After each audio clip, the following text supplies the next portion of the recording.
Imagine waking up, checking the news, and seeing, like, absolutely zero breaking headlines. Right, just a totally flat news cycle. Exactly. The stock market is flat. There are no new global emergencies flashing on your screen. And, well, on the surface, the world seems entirely calm. Yet, when you drive into town, your local hardware store has been out of basic lumber for 3 weeks. Yeah, or your usual gas station is just randomly closed on a Tuesday afternoon. Yes. And today, we are looking at a document that explains why the most dangerous shifts are often the ones that, make absolutely no noise at all. Welcome to the deep dive. It is great to be here. We have a really fascinating stack of sources to go through today. We do. We are focusing primarily on the MGF weekly report for week 17 that covers April 20th to the 26th of 2026. Right. And our mission today is to figure out what happens when massive structural tensions quietly build up, while society essentially just looks the other way. It really is a remarkable report, honestly, because it challenges our basic assumptions about how a crisis forms. Because we are culturally conditioned to look for explosions, right? Exactly. We look for a market crash or a suddenly declared conflict, a highly visible breaking point. But this report goes in a totally different direction. It does. The MGF report asks us to look at a week where nothing ostensibly happens. They use a methodology focused entirely on what they call structure over impression. Okay, let's unpack this, because I think anyone listening right now can identify with that underlying tension. Oh, absolutely. You look around, and you can't really put your finger on a specific catastrophe, but the baseline of everyday life just feels, I don't know, strained. Yes, strained is the perfect word. So if we are ignoring the news headlines, what exactly is this structural lens we are using to find the pressure? Well, we aren't looking at the news itself. We are looking at gradients. Gradients. Yeah, these invisible slopes where pressure is accumulating beneath the surface of everyday life. The report relies on a framework called the LMOS. Which stands for Local Minimum Operating System, right? Exactly. In physics or math, a local minimum is a state where a system settles into a valley of temporary stability. Like a ball rolling into a dip on a hill. Right. It's not the ultimate, most stable state. It is just the nearest comfortable resting place, and the system kind of gets trapped there. Okay, so to map how we are stuck in this trap, the report divides the world into 3 distinct layers. Yes, they call this a topological observation. These 3 layers are all operating at completely different speeds. Let's break those layers down for everyone listening. What is moving and how fast? So the top layer is the OS layer, the operational system. Think of this as global finance, capital allocation, and, well, particularly right now, artificial intelligence investment. And this layer moves incredibly fast, I assume. Ultra high speeds. We are talking about algorithmic trading moving billions of dollars in microseconds. It is purely digital, logically optimized, and it has almost zero friction. Right, it never sleeps. It just demands infinite exponential growth. That makes total sense. I mean, it's just numbers on a screen.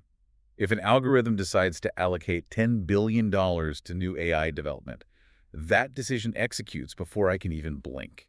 Yeah, there is absolutely no physical resistance to that command. Okay, so what is beneath that? Beneath the OS layer is the I layer, interference and infrastructure. This is the physical realm. So power grids, shipping lanes, stuff like that. Exactly. Raw material extraction, construction, labor forces. And this layer operates at a medium speed at best. Yeah, because it is literally bound by the laws of physics. Exactly. You cannot build a nuclear power plant in a microsecond. Right. You have to permit the land, pour the concrete, manufacture these massive copper transformers, route the transmission lines. I mean, it takes years. And according to this week 17 analysis, this infrastructure layer is currently maxed out. Yes. It is experiencing severe bottlenecks because the ultra-fast OS layer above it is basically demanding infinite capacity. Which brings us to the final layer. Where do we live in this model? We live in the N layer, the narrative and society layer. Okay? This encompasses daily life, culture, our collective cognitive reaction to the world. And this layer moves incredibly slowly. Because human beings take a long time to update their understanding of reality. Right. We hold on to old paradigms long after the underlying math has completely changed. I want to offer a visual for you listening, because trying to conceptualize global finance and supply chains can get a little overly abstract. That's a good idea. Imagine the inside of a colossal machine driven by 3 stacked gears. The top gear is made of titanium. That is capital and AI. And it is spinning at 10,000 RPM. Right, it is just screaming. But its teeth are forcibly meshed with a middle gear.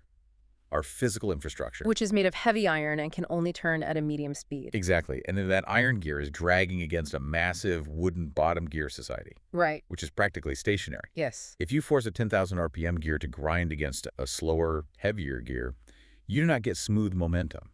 You get catastrophic wear and tear. That is a perfect mechanical translation, and the report actually has a specific term for that wear and tear. They call it shear. Like in engineering. Exactly.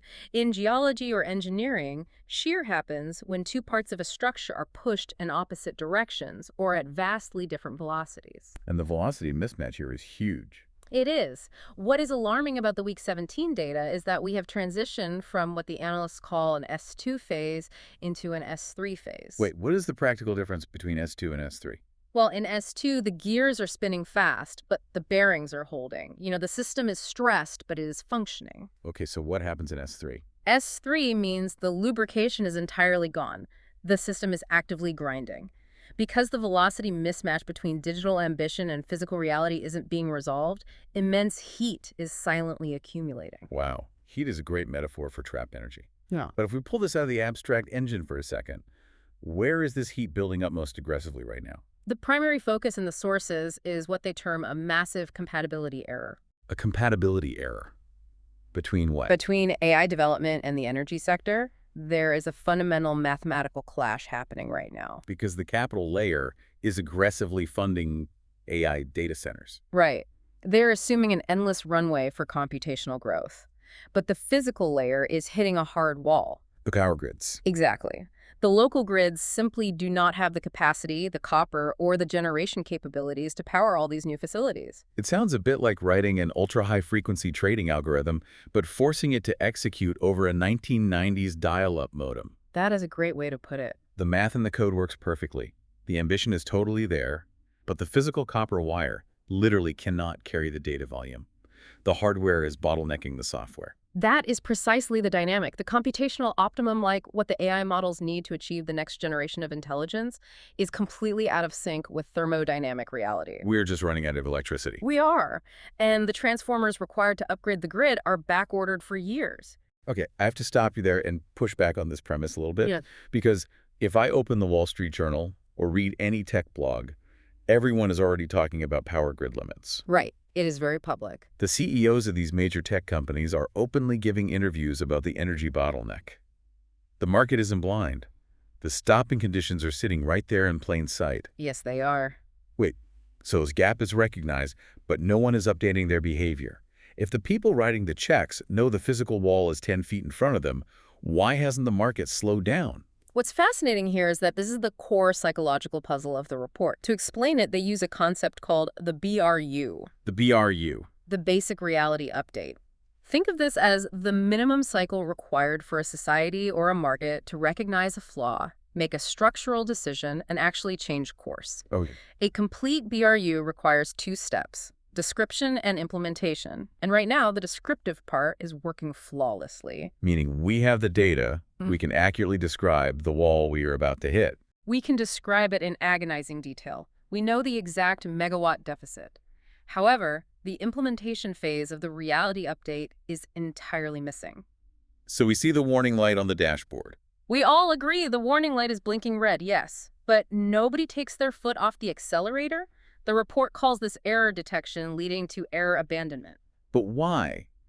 What is the incentive to just ignore the warning light? It is a classic structural trap. The capital layer is driven by an arms race right now. Oh, right. Because if one major tech firm pauses their AI investment to spend 5 years building a nuclear power plant, their competitors will just continue training models on the existing grid and capture the entire market. so the financial incentive is to push forward blindly and just hope someone else solves the physical constraint. Exactly. No individual actor has the incentive to slow down, so the collective system refuses to update its reality. The investment keeps pouring in, which just compounds the shear. It is basically an institutional game of chicken. Yes, it is. But if the top gear refuses to slow down and the middle gear of infrastructure physically cannot speed up, I mean, something has to give. The friction has to go somewhere. Right. So how does this grinding actually trickle down to the listener's daily routine? Because I don't own a billion-dollar data center. You don't know. But You rely entirely on the infrastructure layer that those data centers are currently taxing. Fair point. The report highlights that this friction doesn't instantly manifest as some dramatic apocalyptic price spike. Instead, it creates a fundamental degradation in how logistics operate. How so? We are witnessing a systemic shift from efficiency to probability. From efficiency to probability. Okay, let's unpack that, because that sounds like a fundamental rewiring of how modern consumerism works. It really is. For the last 20 years, the question has always been, how much does it cost to get this to my door by tomorrow morning? The entire global supply chain was tuned to just-in-time efficiency. Right.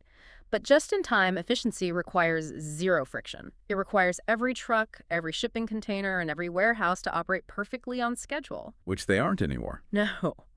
When the infrastructure layer starts grinding, when the grid is stressed, labor is short, and materials are diverted to massive capital projects, those tiny delays compound. And that is where the probability comes in. Exactly. The math of probability takes over. Yeah. If 10 steps in a supply chain all drop from being 99% reliable to, say, 90% reliable, the overall chance of your product arriving on time just plummets. So the question changes. It is no longer, how fast can I get this? The question becomes, will this actually arrive at all? And that is exactly where the abstract structural shear touches the listener's life. The report traps very specific, mundane contact points. Like what? Well, we are seeing unpredictable delays in standard package deliveries. Items that used to take 2 days just vanish into routing facilities for a week with no explanation. Oh, wow. I've actually noticed that recently. The report also mentions industrial materials, right? Yes. A contractor orders lumber or specialized electrical parts, and the supplier simply cannot give them a lead time. It might be 3 days, it might be 3 months. And there's that incredibly grounded example in the sources regarding gasoline. Fuel availability is a prime indicator here. We are starting to see instances where a local gas station is simply out of fuel on a random Tuesday. Which is wild. It's not that the price of oil has spiked to $200 a barrel due to a war. The price might be entirely normal, but the logistical choreography required to get the fuel to that specific pump on that specific day just failed. The reliability of the system is fracturing before the pricing even adjusts. Exactly. The buffers are completely gone. We're turning daily logistics into a lottery. But, if supply chains are becoming a game of chance and the infrastructure is buckling under this AI capital investment, people should be sounding the alarm. You would think so. If I can't rely on basic deliveries or fuel availability, I'm going to be deeply uncomfortable. Why aren't they? Why is society so eerily quiet? That observation brings us to the most unsettling part of the WIC-17 analysis. They call it silence detection. Silence detection. Yes. In systems theory, silence is not necessarily an indicator of stability. When gradients are steep and friction is high, a lack of societal reaction is actually a severe warning sign. So the silence is the alarm. According to the report, yes. The membrane of our society has hardened. So what does this all mean? We have basically become numb to the grinding.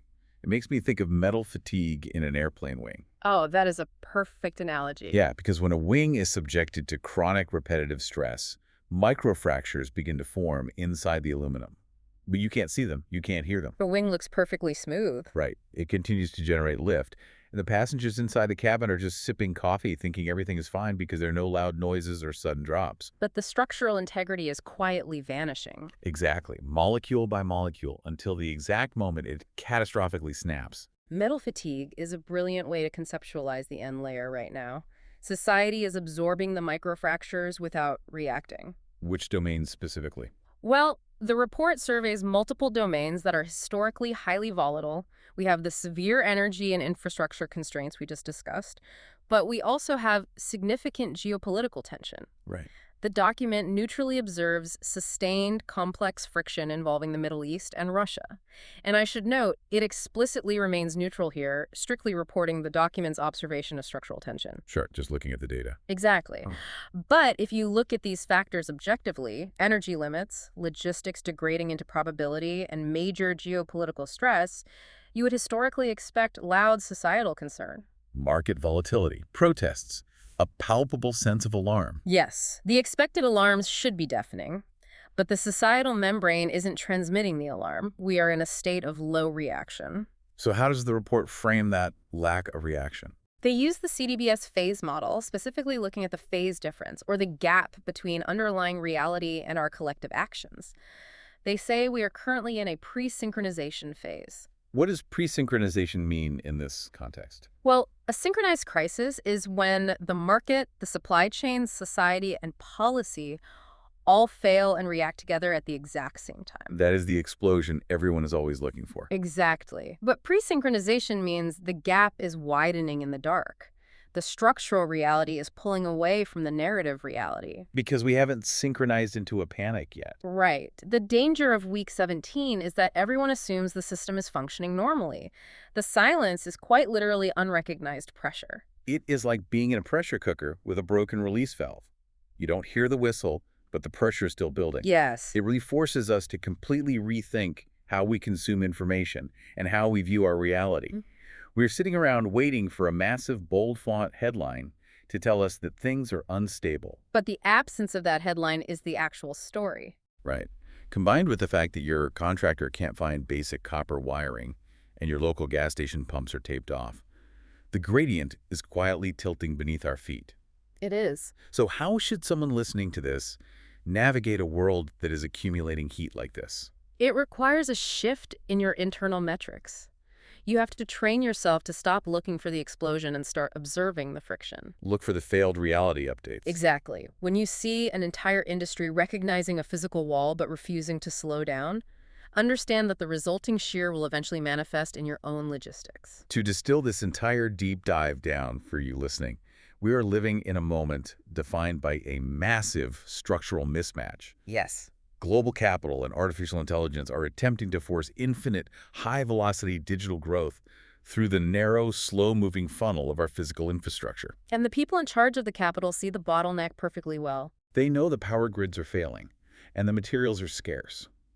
But the financial incentives to keep accelerating are so strong that society is refusing to update its behavior. The top gear won't stop, the middle gear can't speed up. And the wear and tear is compounding. And as long as that reality update is stalled, the system will continue to grind, and the probability of supply will just continue to drop.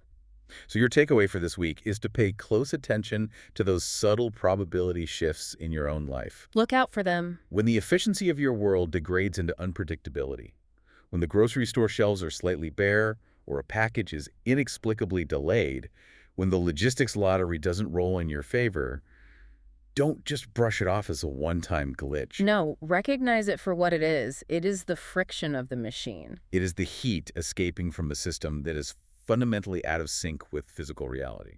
My final observation from the sources is one of calm, analytical certainty. The gradients for the immediate future are firmly set. The pressure is mapped out. Exactly. The question is no longer whether this velocity mismatch exists. The question leading forward is how the system will attempt to resolve it. Will AI finally adapt to these physical constraints, or will it blindly attempt to force its way through a hardened physical wall? And which layer's silence will be the first to break? We have spent this entire conversation focused on how the friction between the digital and physical worlds is breaking down our supply chains. We know the infrastructure is cracking under the strain. But the most terrifying variable isn't the power grid or the logistics network, it's the bottom gear. It's us. Society has been absorbing this immense pressure in total silence, acting like a metal wing full of microfractures. If the infrastructure can't hold, the sheer weight of this friction is going to drop directly onto the narrative layer of our daily lives. So as the silence stretches on and the pressure quietly builds, the only thing left to ask is, where will this gap first become visible in reality?